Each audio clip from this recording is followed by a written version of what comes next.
Have you ever tried to share with somebody the value of vegetables and they act like those veggies are going to bite? Do you feel like you just don't know how to read labels when you go to the grocery store and you're like, how do I eat healthy? I don't even know what these labels mean. Well, my guest today is Sophia DiSantis. And Sophia, she actually is an expert on teaching people that veggies don't bite. She actually has a website by that name, and she has a podcast show called Real Food, Real Conversations. And I'm really excited to dig into how do you show people that veggies don't bite? So, Sophia, great to have you here. Are you ready to live the life you deserve? Do you want to feel vibrantly healthy and reach your optimal weight without dieting while being kind to animals and the planet? Then you're in the right place at the right time. Welcome to Plant-Based Eating for Health with your host, certified plant-based nutritionist, Kathleen Gage. I'm so excited. Thank you so much for having me. You betcha. And what I'd like to know is, first of all, when did you decide to give up animal-based products? Let's start with that because people are always interested with my guests. Yes, the story is always a good one. And actually, this is a really good one. Back in 2012, I had my second child within 15 months. My first two are 15 months apart. It was not planned, but after going through loads of fertility myself to have my first child and having a little bit of a foot into how food affects your health, at that point, when we had our second, my husband, who had been on high blood pressure medication and cholesterol medication most of his adult life, it started not working anymore. And most likely that was the increase of stress of having two babies at home. He had to travel for work every week at that point. And so he went to a new cardiologist since we had moved. And the cardiologist said to him, hey, I could increase your medication. I could find another medication. He goes, or just an idea, I do treat some of my patients through dietary changes. And if you're interested, here is a documentary you can watch, which was at the time Forks Over Knives. No pressure, just, check it out. And I really appreciated this approach because I truly believe that if you don't want to change, you're not going to change. It's all within ourselves. And especially men, you try and tell, my husband has an, ache and I say, go to the doctor. He's like, no. So it has to be within him. And at the time, I didn't even know this, but he watched the documentary and he came to me and said, I want to do this. And I'll be honest, I laughed in his face at first because he's Italian. He's like born and raised like meat and potatoes, that kind of guy. And I would say we definitely were healthier eaters. I grew up in a Greek household, first generation. I'm first generation, and my mom made everything from scratch. So what I thought our diet was healthy, actually for him wasn't healthy because we still ate meat. We still ate dairy. And what the doctor pretty much said to him is that, for you and your, type of body, it doesn't metabolize those animal products in a way that's good for your blood pressure and cholesterol. So we gave it a shot for 21 days because he's in finance, and in the finance world, it takes 21 days to create a habit. So I said, all right, give me some time to research because I'm a research girl. And I took about a month to kind of look into this and plan and prep. And we did it for 21 days. And at the end of those 21 days, I did it as well because I was postpartum and postpartum was very hard on me. So I said, you know what's not going to hurt? At the end of those 21 days, we both felt really, really good. And so we decided that we wanted to continue this, but we wanted to kind of take a step back and kind of slow into it a little bit more because for those 21 days, we were hardcore. And at the end of 3 months, he was off all of his medication. His blood pressure and cholesterol were the best they'd ever been, even medicated. And that was 9 years ago. And that's incredible. Yeah, hasn't faltered since. His blood pressure and cholesterol have always been great. He still goes every 6 months to get a checkup, and his doctor's like, you're fabulous. Well, one thing to have a doctor that encourages you to actually go plant-based is that's rare. And fortunately, I have a doctor who I've been with for 15 years now since moving to Oregon. And she has been very supportive. She is the one who said, I really think you need to change your eating and here's a healthier way to eat, where a lot of people don't get that kind of support from their doctor. Now, I want to unwrap a lot of what you said because there's quite a bit here, but you mentioned that you had 21 days where you kind of moved into the whole lifestyle of plant-based eating. What was so rigid about those 21 days and what's changed since that time? Well, those 21 days, it was almost like we really wanted to, although I personally, for myself, I usually slow into things because I definitely have anxiety.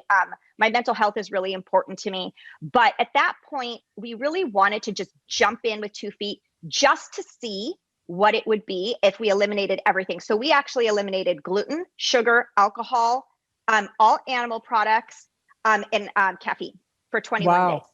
Yeah, just jumped right in. But that's why I took a month before that to plan it a prep. So it wasn't like one day we thought of it, the next day we did it. I had 30 days to research and come up with ideas to sustain us for those 21 days. So I did kind of have some, research going into it. But the reason we kind of took a step back after is that that 21 days was an endpoint, and it was a short-term thing that I could handle. But we knew we wanted, because we felt so good, we knew we wanted to continue this, but we also wanted it to be a lifelong lifestyle, not just a fad diet. And so we took a step back and we just kind of we took it as every day came. And we had our base, we had our ideas, and, we just didn't want to feel like, and we had 2 babies at the time. Remember, I had a 1-year-old and 6-month-old at the time. Like we had almost 1.5-year-old and 6. So there was a lot of stuff going on. Right. So we wanted to make sure that this was something we wouldn't burn out on, because I feel like so many times people look at this as like this fad diet and they just jump in and don't think about this as a lifestyle. And so nothing's really changed since then, to be honest. I think that it's only changed for the better, because anytime we kind of falter away and not in a bad way, but we just falter away a little bit and we don't feel so great. We're like, oh yeah, that's what it's like to feel amazing. And we easily come right back because we know what it feels like to feel amazing. Absolutely. Well, and that's really a kind of a guide to how people can tell if this is healthy for them or not. Because I know for me, if I fudge a little bit, and I don't fudge at all with animal or dairy. I mean, that's 100% out of my eating protocol, but maybe I'll do tortilla chips that are packaged, and I can tell when there are foods that I just know are not healthy for me. I tend to overload on salt.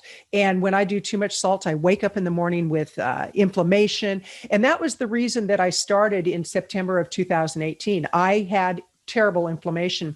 And I gave myself 7 days. I was not as generous as you to give myself 21 days. And I said, if in 7 days this doesn't go away, then forget it. This won't work. And within 2 days, it was gone. Well, what's interesting is I came for the diet and the food, and not really to lose weight, although I needed to. I dropped quite a bit of weight since doing that. But I came because I really wanted to get my health in shape, and I stayed for the animals, which I hear that happens for a lot of people. But now you have 3 kids.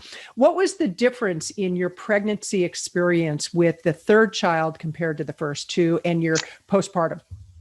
Well, I have to say, so I have an interesting pregnancy history, because my first pregnancy was after 4 rounds of IVF, 3 rounds of IUI, 2 surgeries. Like, I went through 3.5 years of medical intervention in order to get pregnant.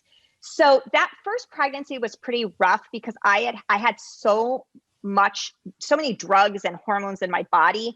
I call myself almost 5'1", generously. And my average weight is 100 pounds, and that has not changed my entire adult life, other than pregnancy, obviously. 5 pounds more, 5 pounds less. Like everybody has a range, but that's kind of, I'm small. But my first pregnancy, I gained over 30 pounds. So that is a lot for me. A lot of that was water weight that I lost when I delivered, but and then my postpartum was rough, but I also had all those hormones. And then I got pregnant 3 months postpartum again.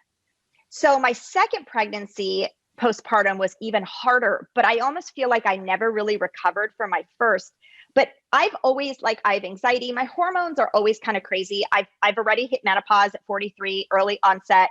My hormones have always been nuts. But I will say that my 3rd pregnancy, 3 years later, having eaten a mostly plant-based diet, my postpartum really wasn't that bad. And I had an amazing, I was sick all of my pregnancies. I have that hyperemesis gravidarum where I get, sick. But other than that, I felt pretty good. Like, it was very different. I felt very different in my 3rd, totally different. And in my 3rd, I actually didn't need any drug intervention to have to give birth. My first one, I had to have Pitocin because I wouldn't contract at all. I was dilating, but I would not contract. My second one is a little different. I fell down a flight of stairs, and so I had to be induced. Ooh. Ooh. Yeah, it was pretty gnarly.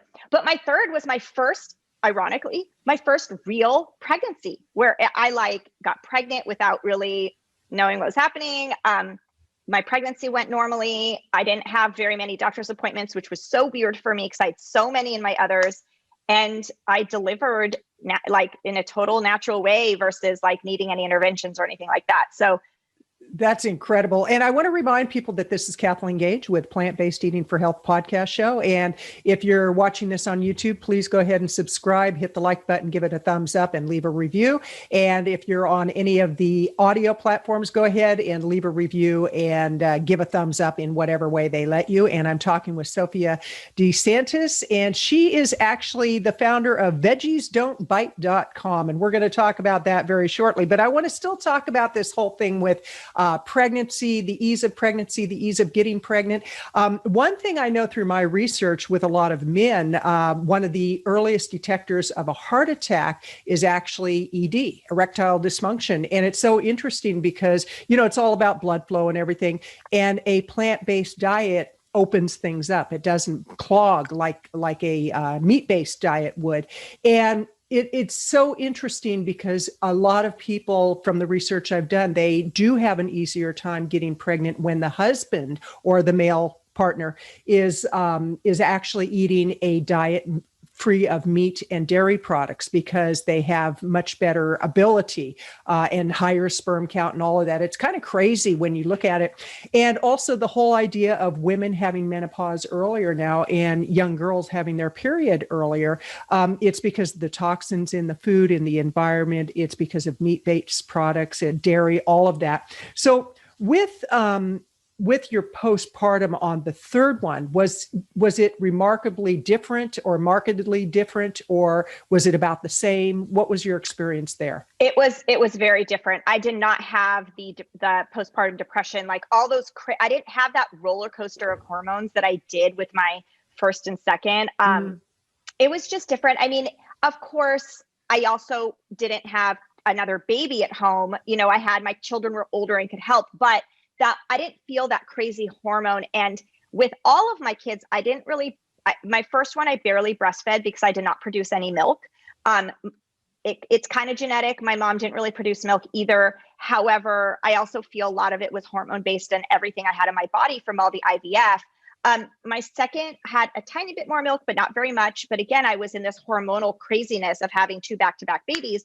And my third, I actually hired a lactation consultant, and I always supplemented as well, just because I really am not a big milk producer, but I was able to breastfeed as well as give him, some formula to supplement much longer. So that was interesting to me also, that that was something that I had a little bit more ability to do. Whereas in my first two was for those people listening that have had babies and pump, my first child, I would pump for 30 to 40 minutes and get half an ounce out, which is nothing.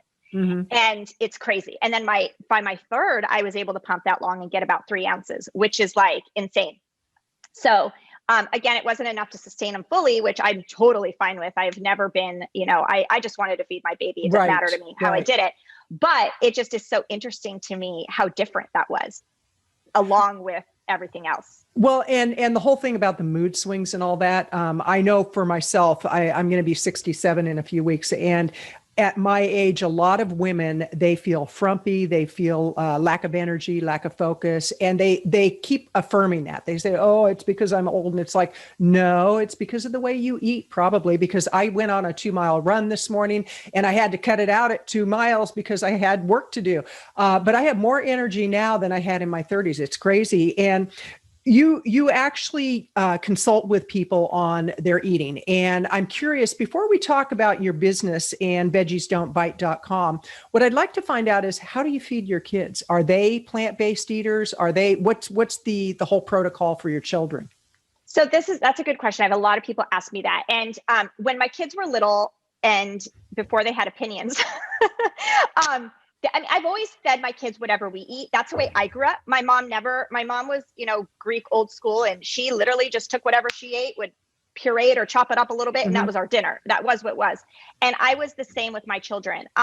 However, once they started school and they started experiencing things, we always have told our children, we eat the way we eat because daddy's health is of that he made this change and he is much healthier now and he feels better. Well, what daddy's health has is a genetic thing because his family all has it too, but he's the only one that doesn't take medication. And because you are a product of daddy and me, you may have those same genes. So we feed you this way because we want you to know what it feels like to feel at your optimal health.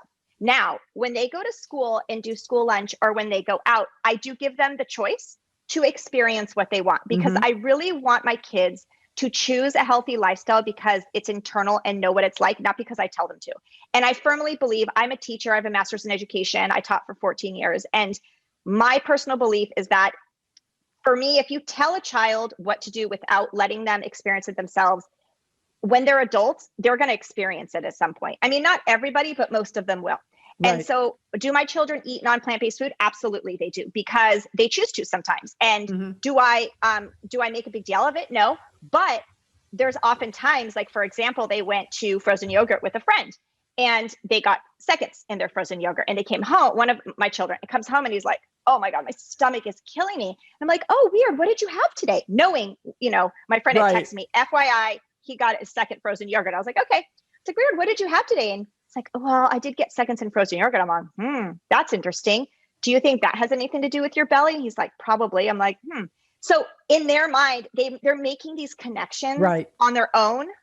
And I know that next time my kids will remember how they felt and be like, maybe I won't indulge again and maybe I'll just have a little bit if that's what I want. Like, I really truly think that what I'm doing is really going to help them make better decisions later. Absolutely. Absolutely. And I'm curious with Veggies Don't Bite. Tell us about what it is you do, why you started that particular brand, and what you see coming for people who choose to go plant-based.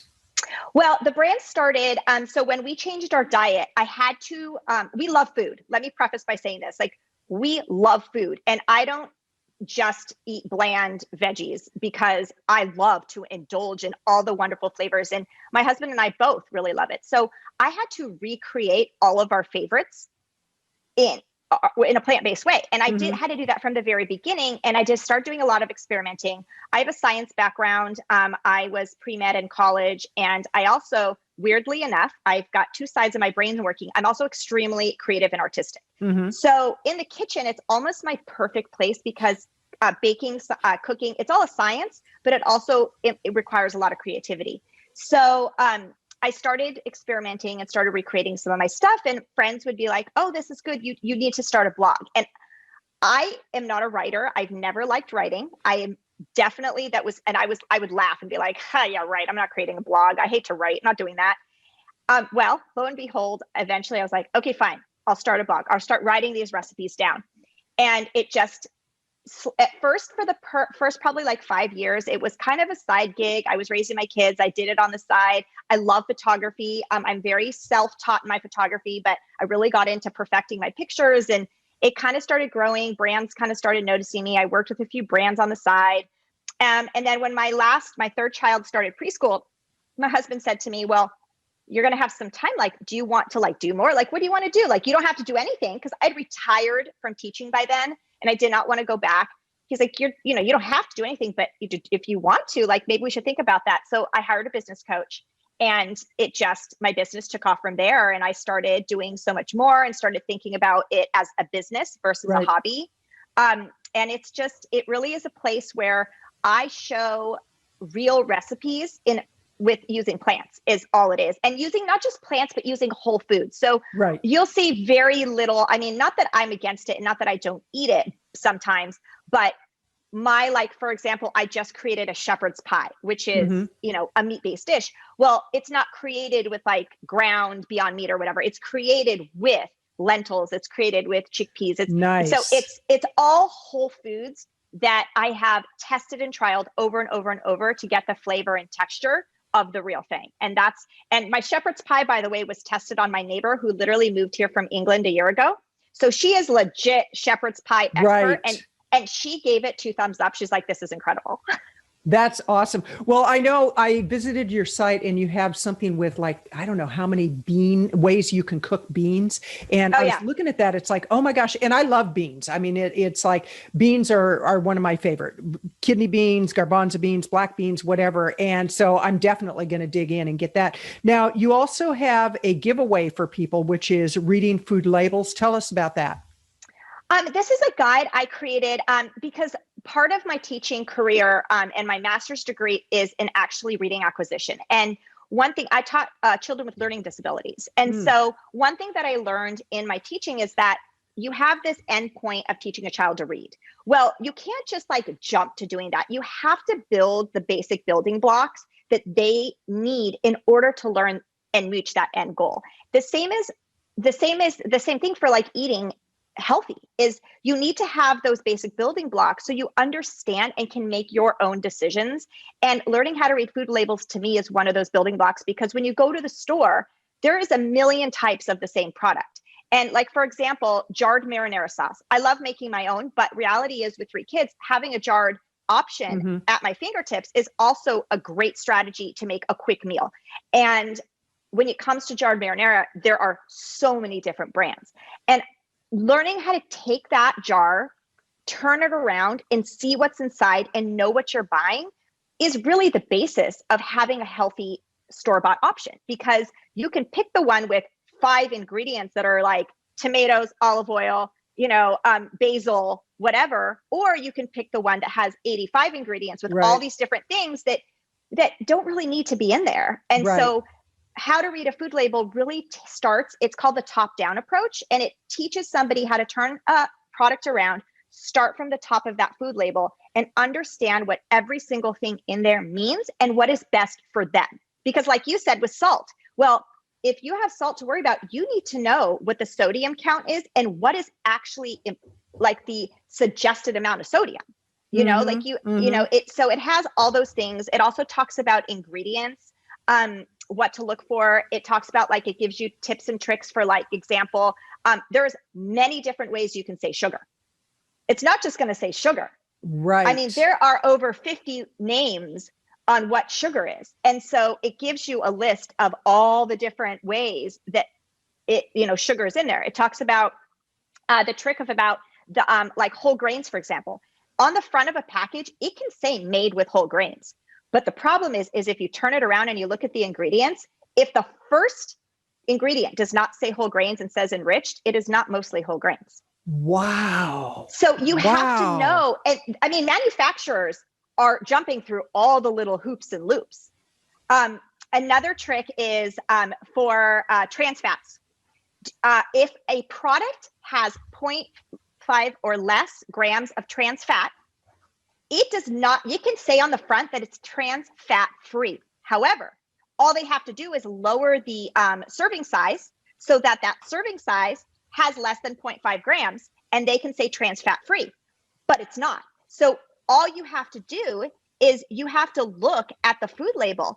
If the ingredient list has anything that says hydrogenated vegetable oil or partially hydrogenated, because they have to list the ingredient. But if it says that, it is not trans fat free, even though the label says 0 grams, even though the front says trans fat free. That's incredible. That's incredible. And I want to remind people, this is Kathleen Gage with Plant-Based Eating for Health podcast show. And I'm talking with Sophia DiSantis, and she is an expert on reading food labels, on Veggies Don't Bite. And we will put all that in the show notes. But this is fascinating because we can think we're doing healthy things. And I'm sure you've read the book, Salt, Sugar, Fat, I think it's called. And it's all about how the food manufacturers have tricked us into eating stuff that actually gets us addicted to their particular food. I mean, it's talk about science, but now with your husband, his health definitely improved. He's off his medications. What were the biggest changes in his health as a result of going plant-based? Well, obviously he doesn't have high blood pressure or high cholesterol issues anymore, which is amazing. He also lost a bunch of weight, and not that the weight loss was a goal, but because he cut out so much of that, especially the dairy that does have a lot of high fat and stuff like that. He definitely lost, I think he lost like 25 pounds or something like that. And really just the whole like energy level, not feeling sluggish. Basically, and I don't know if I can say this, but he didn't feel like crap all the time. Right, right. Like, you can say it. Yeah. He went around like just feeling terrible all the time. And he was, that's why he finally said, enough is enough. I can't do this anymore. That's incredible. Well, and that really leads into the next question about, not feeling like crap all the time. With kids nowadays, I mean, there's more obesity in children. Oh my God. There's more adult onset of diabetes and just diseases and illnesses that 30 years ago were non-existent. And I actually was watching a special on how TV dinners became really popular. And it was between Swanson and I forget the Stouffer's, I think. And there was this whole battle going on who was going to get it to market soonest. Well, that was right around the time, it was in the 50s, I believe. That was right around the time that our health started declining and people weren't paying attention. But now you look at it and we have so many health issues with children, with adults, with seniors and elders. And with the pandemic, I get really frustrated that there's not more conversation on diet to do with how you can minimize, if you get the pandemic, if you get the virus, that you can actually, you don't get the pandemic, but you get the virus. Yeah. But if you get it, that you can minimize your risk for complications. But it's the food manufacturers who don't want us to know. It's the drug companies that don't want us to know. It's the factory farms that don't want us to know. And it's the politicians who don't want us to know. And I'm actually starting to be much more outspoken about it because I'm so frustrated with how people they'll do everything in their power to go get the vaccine. And we're not even going to go into that conversation, but do it if you want, don't do it if you want. But the reality is you can really minimize your risk. What's your take on that? Now that I've kind of said what my feeling is. Well, and I'm a very, my dad is a scientist. He's an immunologist. He studied immunity and viruses his entire life. He did research he was a professor in the PhD program. So I'm pretty well versed on the virus. I'm pretty well versed on viruses in general. I'm not anti-vaccine. I actually totally am into you get the vaccine, get vaccines, protect yourself. My problem though, is that what you said is that you have all these people that are like, wear your mask, socially distant. You can't do this. You can't do that. You can't do this. You can't do that. But we're not talking about what you can do. And what you can do is, as you're sitting there screaming, put on your mask, eating your double bacon cheeseburger, no offense, but your mask is not going to save you from impending death. Okay. Because if the virus is going to get you, your heart attack is, or your diabetes are. And my pediatrician, which I love dearly, says the same thing. They're talking about all these people. And yes, of course, healthy people get cancer. Healthy people will die from this. But that's such a small percentage compared to the large amounts of people that we're seeing that are greatly affected. And she was talking about early on, there was a big news article about, man with no high risk qualities dies of COVID. And she's like, I looked at his picture and yeah, maybe he has nothing diagnosed, but I can tell you that he has most likely heart disease and most likely diabetes. And yes. That's the problem is that I don't listen to the media. I actually listen to my dad because he actually looks at the research. I do not listen to media. I think the media should actually be sued because they have made so many mistakes and have put so much fear into people instead of telling them what they can do of eat a diet, rich in fruits and vegetables. Right. And this is my problem is that they're mandating my children have to wear a mask, and I'm not anti-mask. I'll tell you that too. I'm not one of these, people that's anti any of this, but my children weren't playing sports or going to school for so long. Yet people were allowed to go through their fast food 3 times a day and shovel food into their mouth. And it's they're like, oh, but you can't tell people what to eat. Oh, but you can tell me what I can do in my own life. Absolutely. You just reminded me, I actually did a blog post about this probably 8 months ago.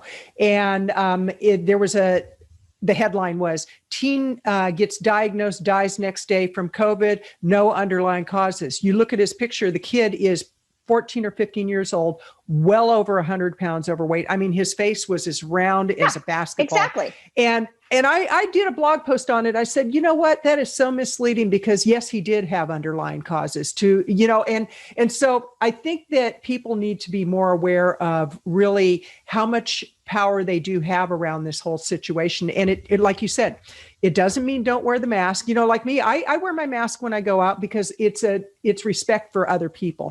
And exactly. It's like, I don't want to put anybody in harm's way. So I wash my hands. I do it to the birthday song. It's amazing. You never really realize how quickly you wash your hands until you do the birthday song and you're going, yep. Hey, I'm still washing. Happy birthday to me. Okay. Yes. But the reality is we do have much more choice and much more power than we give ourselves credit for. So, in closing, this has been a fascinating conversation, and I really encourage people to visit your website, veggiesdon'tbite.com, veggiesdon'tbite.com. We'll put that in the show notes.